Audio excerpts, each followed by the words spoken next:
Now pin back your ears and listen, because I'm going to tell you a story. It's all about the railways.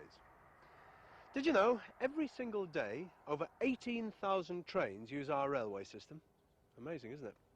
Now, I do a great deal of rushing around the country from place to place, and I can't think of a nicer, more comfortable way of doing that than in a really good train. But my story really is about something else, or rather someone else. A lad called Robbie.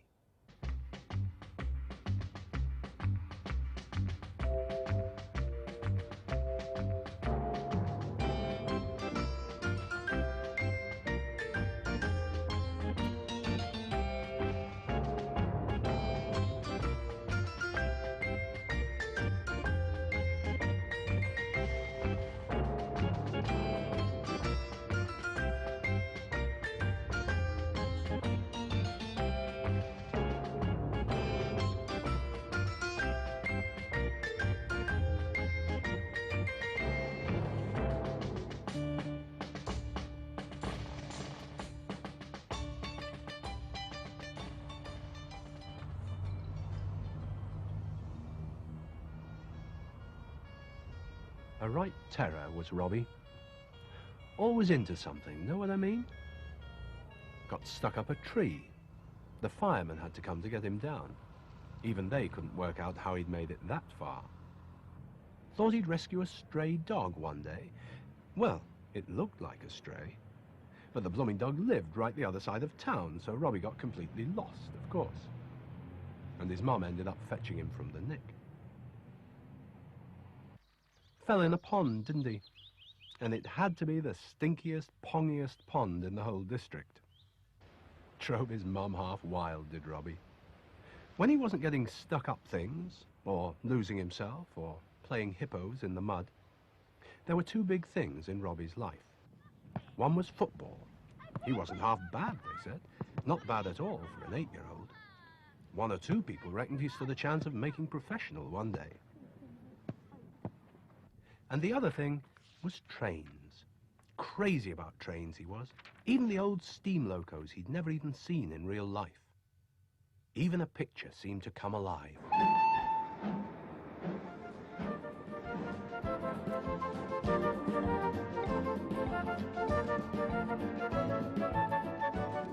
Robbie read about trains and watched them on the telly, and went down to the station to see them now and then. So one way and another, he knew a bit about the terrific changes there'd been. Automatic signalling, rails welded into long sections to give a nice smooth ride, and all sorts of brand new things, and brand new trains come to that make the railways faster and faster, more and more exciting.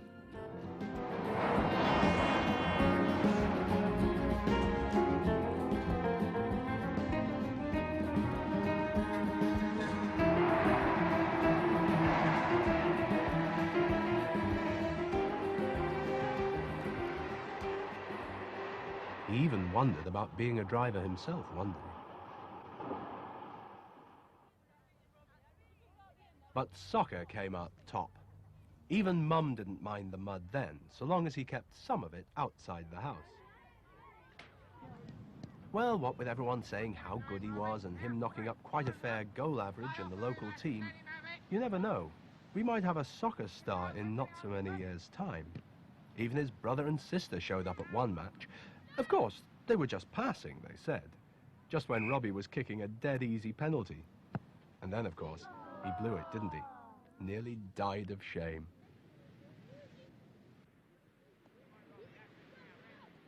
Made up for it later, though. Smacked in that goal just before the final whistle. And you know, he could have sworn he saw them cheer.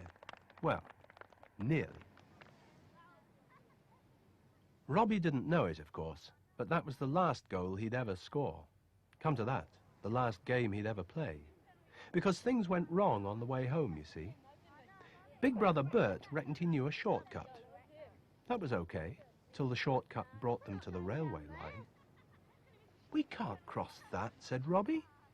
"Course we can," said Bert. "Look, there's a huge great hole in the fence." "And another hole on the other side," Sally chipped in. Robbie argued. "The kids who made those must be stupid." "It wasn't kids," said Jake. "It was grown-ups." I saw them do it so's to get across to the pub.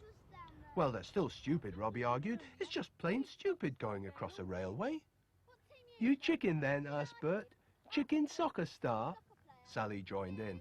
Chicks United, bottom of the 4th Division? Oh, look, he's going all red. Oh, all right, shouted Robbie. That's the stuff, said Bert. Come on, it's easy when you know how. Easy as crossing the road. Just look both ways, right? Anyway, you'd soon hear a train coming. Not if there's 2 of them, said Robbie. You'd never hear the second one. Oh, clever, aren't you, said Bert. Okay, everybody?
Mrs. Hayward? Yes? Mrs. Ruth Hayward? Yes? But what have you been up to? Where are the others? The lads had a bit of a shock, love. What do you mean? What's going on? Do you think we could talk inside? Yes, of course. The coppers have some rotten jobs sometimes. Like ringing a doorbell and telling a mum her boy won't be home for a long, long time. For God's sake, what's happened? Where's Robbie? Where's Sally? Your Robbie's had an accident, I'm afraid. A bit of a nasty one. He's not... No, he's alive, but he's very poorly. It happened on the railway. Where is he? I've got to see him. No, that wouldn't be a good idea, love. Not just now. He's in hospital. You can't see him, not yet. Who says I can't see him? I'm his mother. I've got a right. Sorry, love. Look, he's badly hurt. You'd only be in the way. Oh, dear God. Is it as bad as that? I know it's hard, but all we can do is wait. They've promised to phone the moment there's any news. Tell you what, I'll put the kettle on.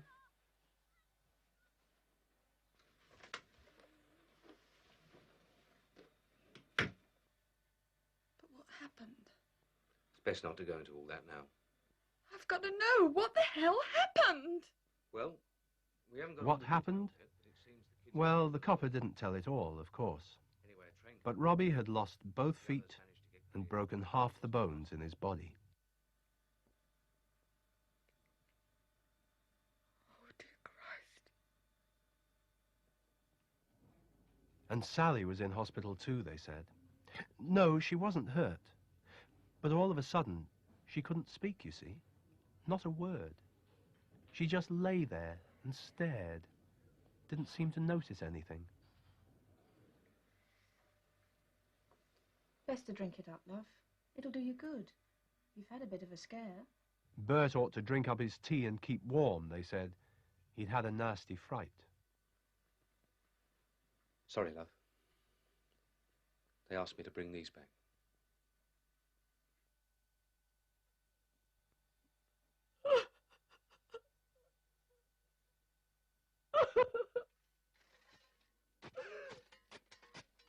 It could be you've seen men working on the tracks. They're trained to the job, and lots of them have done it for 20, 30 years or more. All the same, in spite of their training, you even hear of them being hurt or killed sometimes. So what price your chances? It can be dodgy enough crossing a road these days. A railway track is something else. Let's see for a moment what a train driver sees. That green signal tells him it's all clear ahead. No other trains are in his way. He's on a fast stretch. He's got a timetable to run to, so he must follow the signals and keep up his speed. Then he sees track workers ahead. They wear those orange waistcoat things to make them stand out. But look, even they can be hard to spot. And a train travelling at any speed could never stop in time to miss them. Robbie knew a bit about railways, but he didn't know it all. He didn't know, for instance, how easily you can slip on rails, or stones, or sleepers, or how silently trains can come at you. A lot of people don't know how the sound of one train can drown the sound of another travelling on the other track, or how you can get trapped in points, because they're often worked automatically from miles away, or that a train can't stop anything like as quickly as a car. Poor old Robbie was right about one thing at any rate. Anyone who makes a hole in a railway fence or breaks it down is just plain stupid. Boy, girl or grown-up, 5, 15 or 50 makes no odds, they're stupid. Because it's holes like these that hurt and kill. Not just older kids, but the family dog, or the baby brother or sister who don't know where they're walking, or where their walk is going to end.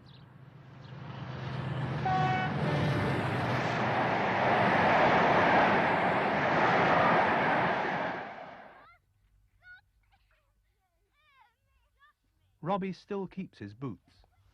Nobody knows why. Not even Robbie. After all, they'll never be any use to him. Chances are he'll spend the rest of his life in his wheelchair.